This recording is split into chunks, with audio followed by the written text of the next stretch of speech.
All right, welcome everybody to our summer MFCA newsletter series. We have today Dr. Sekou Bermiss, who is an associate professor of strategy and entrepreneurship at UNC Kenan-Flagler's Business School. Whoop, whoop, go Tar Heels.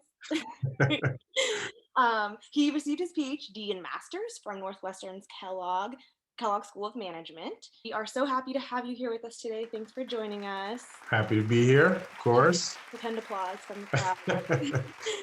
I know you recently got this awesome position at UNC last year, and you kind of kicked off your career at UT Austin. So you recently are in this transition. So I kind of just want to start by asking how that's been for you, your transition to a new place, a new school, everything this past year, obviously in the height of a pandemic. How's that been for you? Yeah, so I'll start with that, right? I signed my official acceptance of the letter for UNC on Friday the 13th, Friday, March 13th. Very excited, bittersweet. I love being at UT. And then, everything collapsed, right? Like 3 days later.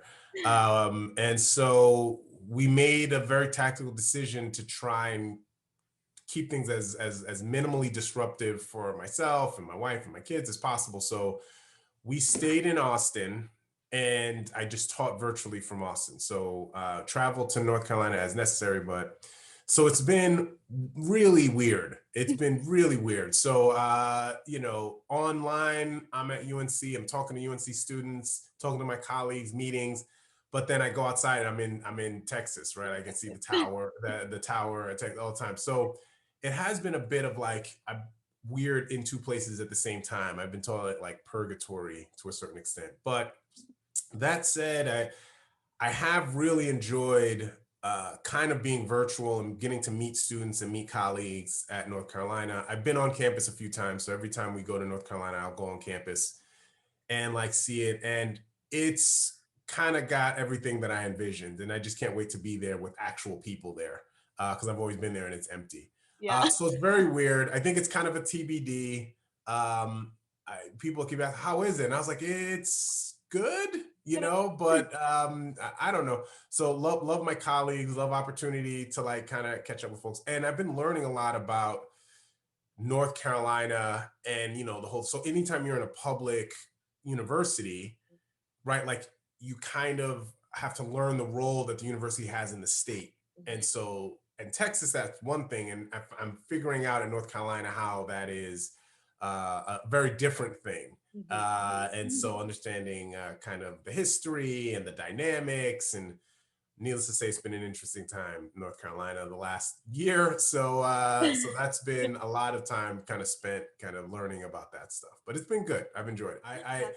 I'm a going to the office every day kind of person. And so not having an office to go to for a year has left me a little out of sorts. So I need that to ground me. So I'll be around, fully vaccinated and just willing to have coffee with colleagues. Yep, I'm right there with you. And what has been most exciting for you in terms of either research or teaching that you've been working on either this past year or maybe currently starting? Is there something you're super excited about that you'd like to share? Yeah, you asked, this question is like asking which of your children do you love the most? Like which of your projects are you most excited about? There is no answer that's good because someone will be like, wait a minute, I'm on a project with you. How come it's not the most interesting one?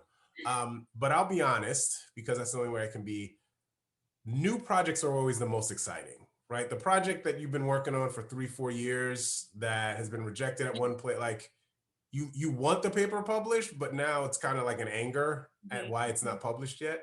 So it's not excitement, it's not the same. So I'm probably most excited about 2 papers with former PhD students. So PhD student Andrea, who was at UT, she graduated at, kind of I was transitioning. It was we were both left UT same time. And so to work on things, and she looks at entrepreneurs and how they create strategies. And it's very cognitive. And for me, that's always been the thing that interests me, is how kind of external stimuli impacts the way people decide, all right, this is our strategy, or this is who we are. And so one of the main ones I'm really excited about is her dissertation, which looked at how entrepreneurs take advice, Oh. And the premise of it is that all these like accelerators and incubators are all based on this idea of we're going to provide entrepreneurs with all this advice that's going to help them. But what advice do they take? Do they not take? And why? Is there anything specific about the relationship or the nature of the advice that makes them more or less amenable to actually change what they do? And so she did a qualitative kind of dissertation on this. And so we have a lot of like really great kind of thick descriptions of how this stuff happens and kind of put together a model. And so that is an idea that to me is interest because I've been a part of accelerators and pitch days and all this other stuff. And I feel like this is a critical part of the ecosystem that is not really well understood at a granular level. And so, so that's probably the project I'm most excited about, working with her to get her dissertation published in the near future. That's awesome. What is your most prized possession? And I'm assuming this has to be an inanimate object, right? This can't be a person. Otherwise, for sure, my wife and kids will be upset. That's number one for sure. Wife and kids. Okay. Great, but things a prized possession, man. So I am someone that purposefully tries not to get attached to items, but I haven't. So it's probably a tie between, so there is a picture that I took with my childhood athletic hero that I happened to just randomly meet in Las Vegas. His name's Clyde Drexler. He's a basketball player. And so I was there for something and he was just there signing autographs and taking pictures. And so I got like a signed autograph with Clyde Drexler. So that probably is up there. Other than that, there is a coffee mug that my mother gave to me while I was in the PhD program. And it's just got all this nostalgia wrapped up into it. So it's from her. She has passed since then. It's a mug from a radio station that we used to listen to. And so like, it's probably the thing that like I most protect. No one else can drink from it. It goes on its own shelf. Like it's, I'm a little maniacal about it. So that's my prized possession. So it's like a tie of those two things. So now if you bring the mug, will you bring the mug into the office or is it like strictly at home? No. Bring the mug in. Are you crazy? Like that mug is going into like a box and I'm going to drive it from Texas to North Carolina and then it stays in my house. Like I can't have like, yeah. No, you're wilding. That's not going into the office. No. This is when you wanted to show it off, Okay, next question, which I know is going to be hard for you. Yeah. Your top 5 music playlist. And I know this is hard because I recently came across your Sekou Bermiss's Hip Hop 2020 Hip Hop Year in Review. And then I learned that you do this every year. And I was what? This man is insane. Like, this is crazy. It's so cool.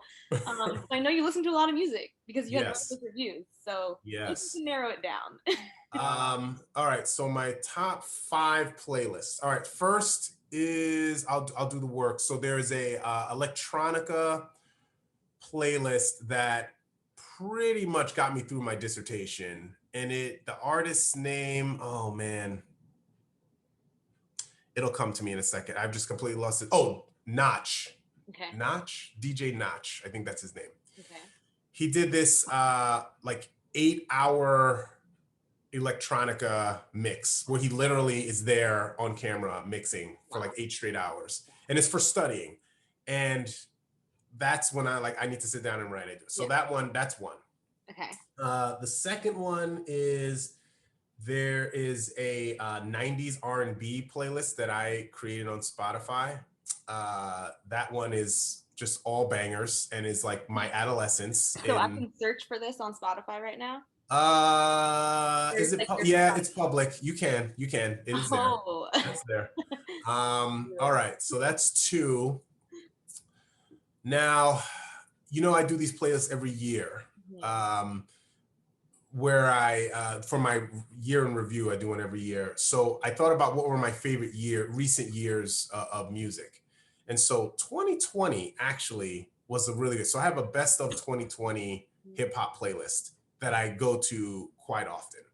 And that's because it's got a lot of like albums that I really like. So J Electronica album that I really enjoyed, Busta Rhymes album from last year, Extinction Level Event 2. So those two are in there. So I'm cheating by saying that playlist, which is really kind of those two albums. Well, all right. The last one then has to be, yikes. I don't know how I'm going to do this. Okay.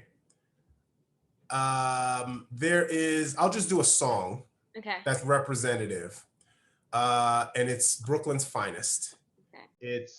It was on Jay-Z's first album, Reasonable Doubt, and it has Jay-Z and Biggie on it. Okay. And it was the first time I ever heard those two rap together, who are, in my opinion, the greatest two rappers of all time. So that song encapsulates everything that is great in the world. So that song, Brooklyn's Fine, and I'm from Brooklyn, and it's like perfection. That song I could listen to over and over and over and over again today. So that's my 5. Got it. Woo, okay. Man. All right. Last question for you is, what are you most looking forward to this summer? All right. So this one is pretty easy. So last year has been a nightmare. We're moving. We delayed the move, but we're officially moving in July. So packing up everything. Movers are coming. They're putting in storage because we're like building a house, and the house is not gonna be ready for forever. It's fine. But then we're gonna be in North Carolina for like 2 weeks, and then we're going on a family trip to Outer Banks. Ooh. For 2 weeks, and it's me, my wife, my kids, but then also 3 of my best friends growing up from back home, and their significant others and their kids. And we're just gonna be in this house, and the kids are gonna like disappear for hours, and we're just gonna day drink, and it's gonna be everything I need it to be. So far and away, the thing I'm looking forward to the most is that 2-week Outer Banks beach vacation. Oh, you just described a dream. Yeah. All right, Sekou. Well, it was so nice having you and chatting with you. Thanks for making time to do this interview. And I'm sure all of our members will be so excited to watch this, and hopefully reach out to you with music questions, I'm sure. Oh, absolutely. Anyone, if you have any hip hop take, I'm all ears. I want to hear it. Email me, ping me, Twitter, whatever. My students have now started like following me on things and then like sending me messages. Professor, you need to check this out. And it's like some kid I've never heard of in my life, but I'll listen to anything once. So if you have a recommendation, I'll listen to it once. If it's bad, I'll tell you. But I love to discuss. So next 2022, hopefully we're all meeting back in person, knock on wood, and we can have like an extracurricular session just about hip hop. That'd be great. Cool. All right. Well, thank you again, and we'll see you later. All right. Take care.